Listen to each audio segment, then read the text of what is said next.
ये बताएं कि 3 रोज़ा जिस्मानी रिमांड ले लिया उस्मान हैदर डीएसपी साहब का। मुझे ये बताएं साहब का डीएसपी का।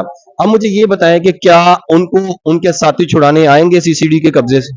अगर आम शख्स को या आम मुल्ज़िम को कोई उनके साथी छुड़ाने आ जाते हैं, तो क्या आपको नहीं लगता कि सीसीडी को चाहिए कि भई इनको भी कोई स साथी छुड़ाने आए? मुझे सीसीडी के लिए तो इम्तिहान है। सीसीडी को अपने हर देखिए जो एक नया डिपार्टमेंट बनता है ना, उसको मैच्योर होने के लिए टाइम रिक्वायर्ड होता है।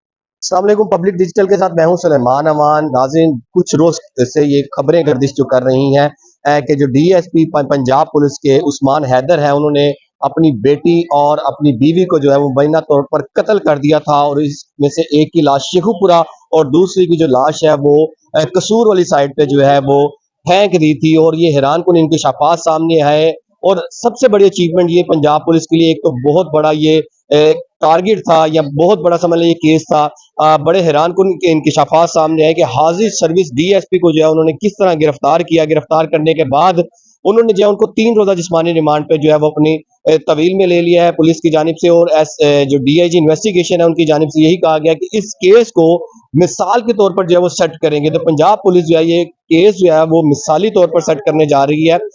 इस हवाले से लीगल ओपिनियन भी लेते हैं, हम इनसे पूछते हैं। अच्छा सर, ये बताइएगा, ये बड़ी अच्छी बात नहीं है कि पंजाब पुलिस में भी जो है एहतसाब हो रहा है। हम एक तरफ देख रहे हैं मिलिट्री में एहतसाब हो रहा है, तो दूसरी तरफ पंजाब पुलिस भी जो है वो एक्टिव है।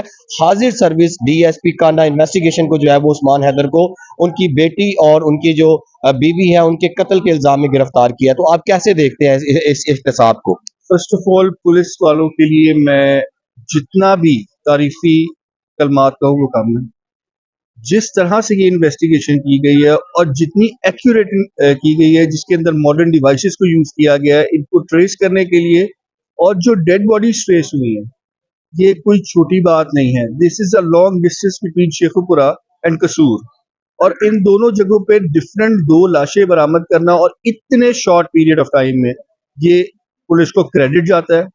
इन्वेस्टिगेशन के अंदर आप अब क्रिमिनल्स बहुत बहुत समझदार हो चुके हैं। इधर मॉडर्न डिवाइसेस क्रिमिनल्स के हाथों में है।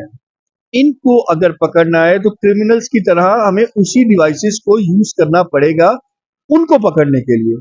जब तक आप उनके लेवल पे नहीं जाएंगे, आप उनको नहीं पकड़ सकते। ये डीएसपी है, he is a serving DSP, he is an uniform, और यूनिफॉर्म में होते हुए इतना ब्रूटल, जबकि ये पता भी हो कि इसके कॉन्सिक्वेंसेस क्या होंगे, और अपनी सगी बेटी और अपनी बीवी, दिस इज वेरी ब्रूटल। और मैं पुलिस वालों को जितनी तारीफ करूं मैं कम है। जो इन्वेस्टिगेशन उन्होंने की, जितने शॉर्ट टाइम पीरियड में उन्होंने की, और अब तो ये जो रिमांड में गया है, अभी और बहुत सी नई चीजें खुलने वाली हैं, क्योंकि इसने अब ये ट्रेल लेनी है कि इसने कैसे मारा, कब मारा, कहाँ मारा, कैसे पहुंचा कसूर, कैसे पहुंचा शेखुपुरा, और इनको डंप कैसे किया। This is a very very big question. अभी तक तो जो बात आ रही है सामने वो ये कह रहे हैं कि ये इनके साथ कोई मुलविस नहीं था। अब मुझे ये बताएं, इस तरह किसी की दो मतलब बेटी को और अपनी उन्होंने बीवी को कत्ल किया, किस तरह इन्होंने उठा के लाश को फेंका होगा? जाहिर बात है वो डंप करने के लिए कुछ ना कुछ आपको कोई ना कोई तो साथ होगा ना साथ। इसमें इंपॉर्टेंट होता है इन केसेस में कैरियर कौन है। एक जगह से दूसरी जगह जिस गाड़ी में वो गया है, वो गाड़ी बहुत जरूरी है। उसमें से सरकारी गाड़ी जो इस्तेमाल जी, उसमें ब्लड सैंपल्स होंगे। वो भी क्लियर हो गए हैं। यस, अब जब वो ब्लड सैंपल्स होंगे, उन्होंने फोरेंसिक होना है। फोरेंसिक को उन्होंने जिस जगह से बॉडी रिसीव की है, वो और गाड़ी उनको मैच होना जरूरी है। अच्छा सर, ये बताएं, जो हल्का बाप में बातें जेरे गर्दिश कर रही हैं वो ये एक है जो मैं आपसे भी पूछूंगा और आपकी ओपिनियन भी लूंगा। कहते हैं कि सीसीडी जो है इस तरह के मुल्जमान को पकड़ती है और वही मुबैना तौर पर इनकाउंटर हो जाता है।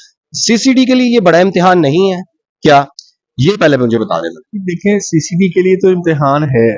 सीसीडी को अपने हर देखिए जो एक नया डिपार्टमेंट बनता है ना, उसको मैच्योर होने के लिए टाइम रिक्वायर्ड होता है। हमें इस सीसीडी को थोड़ा सा टाइम देना चाहिए। सीसीडी से गलतियां भी हो रही हैं, ये बात ठीक नहीं है। हम अदालत में रोजाना आते हैं, उनके खिलाफ आते हैं, रिट्स लेकर आते हैं, पिटीशंस लेकर आते हैं कि कहीं पर अगर उन्होंने किसी को मारा है तो वो कभी भी जस्टिफाइड नहीं हो सकता, उसको उन्होंने खुद जस्टिफाई करना है by the action and by the evidence. तो ये मुझे बताएं कि 3 रोज़ा जिस्मानी रिमांड ले लिया उस्मान हैदर डीएसपी साहब का। मुझे ये बताएं, साबका डीएसपी का। अब मुझे ये बताएं कि क्या उनको उनके साथी छुड़ाने आएंगे सीसीडी के कब्जे से? मेरा नहीं कह रहा इसकी एक होना नहीं चाहिए वैसे, अगर आम शख्स को या आम मुलजम को कोई उनके साथी छुड़ाने आ जाते हैं, तो क्या आपको नहीं लगता कि सीसीडी को चाहिए कि भाई इनको भी कोई साथी छुड़ाने आए? मुझे सीसीडी इतनी बेवकूफ लगती नहीं है सर। देखिए सर, प्रॉब्लम बहुत से मैं केसेस सामने मैं आए हैं। बताता हूँ, सीसीडी भी कभी कहीं हाथ डालेगी ना, तो वो भी जरा देख भाल के डालते हैं। ये आप लोगों में मीडिया में हाईलाइट हो गया।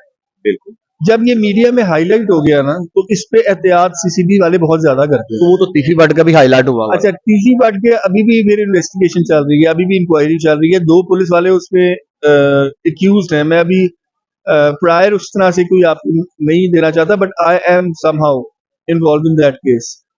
और अभी उसने भी खुलना है।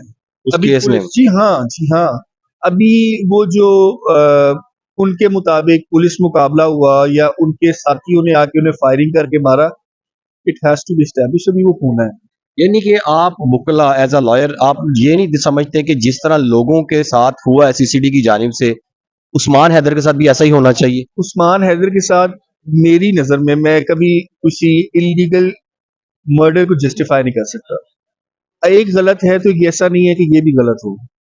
मेरी नज़र में इस बंदे को एक ब्रूटल मर्डर, 2 बल्कि 2 दोहरे कत्ल। यस, 2 ब्रूटल मर्डर्स की सज़ा भी 2 बार सज़ाए मौत की शक्ल में ही आनी चाहिए। यानी कि आप ये कह रहे हैं कि 2 मर्तबा इनको सजाए मौत हो, बट लेकिन कानूनी तौर पे। बिल्कुल विद लीगल प्रोसीजर। ऐसा नहीं हो सकता कि वो आ रहा है और उसके दोस्त उसको बचाने आए और उन्होंने फायर मार दिया, तो गलत है। इसको जस्टिफाई करना पड़ेगा। अभी तो ये मैंने आपको कहा ना कि ये भट्ट साहब वाला जरा जो मामला है, इसके अंदर अभी आएगी आपके सामने चीजें। अभी मैं इसमें आपने अभी तक क्या चीजें देखी हैं जो आप डिस्क्लोज कर सकते हैं? अगर मैं डिस्क्लोज करने लग जाऊं तो that will be bad with the CCD as my client also. मैं आपको सिर्फ ये बता रहा हूँ कि अब जो इस मामले में चीजें सामने आएंगी, पता चल जाएगा आपको कि सीसीडी ने क्या किया। अच्छा, यानी कि मावरा अदालत जो कत्ल मैं किए अभी गए। अभी कोई इल्जाम नहीं दूंगा। अभी मैं कोई इल्जाम नहीं दूंगा, इन्वेस्टिगेशन को खोलेगा नहीं। बहुत शुक्रिया जी, हमारे साथ लीगल ओपिनियन के लिए लीगल एडवोकेट साहब मौजूद है लाहौर हाई कोर्ट के। अच्छा, ये मैं आपको बता दूं कि उस्मान हैदर को जो है डीएसपी साहब थे, उनका 3 रोज़ा जिस्मानी रिमांड जो है वो ले लिया गया है और पुलिस की कस्टडी में है। जो जैसे जैसे पेशरफ आती रहेगी वो हमसे लाजमी शेयर। ये बताएं कि 3 रोज़ा जिस्मानी रिमांड ले लिया उस्मान हैदर डीएसपी साहब का। मुझे ये बताएं, साबका डीएसपी का। अब मुझे ये बताएं कि क्या उनको उनके साथी छुड़ाने आएंगे सीसीडी के कब्जे से? अगर आम शख्स को या आम मुलजम को कोई उनके साथी छुड़ाने आ जाते हैं, तो क्या आपको नहीं लगता कि सीसीडी को चाहिए कि भाई इनको भी कोई साथी छुड़ाने आए? मुझे सीसीडी देखें, सीसीडी के लिए तो इम्तिहान है। सीसीडी को अपने हर देखिए जो एक नया डिपार्टमेंट बनता है ना, उसको मैच्योर होने के लिए टाइम रिक्वायर्ड होता है।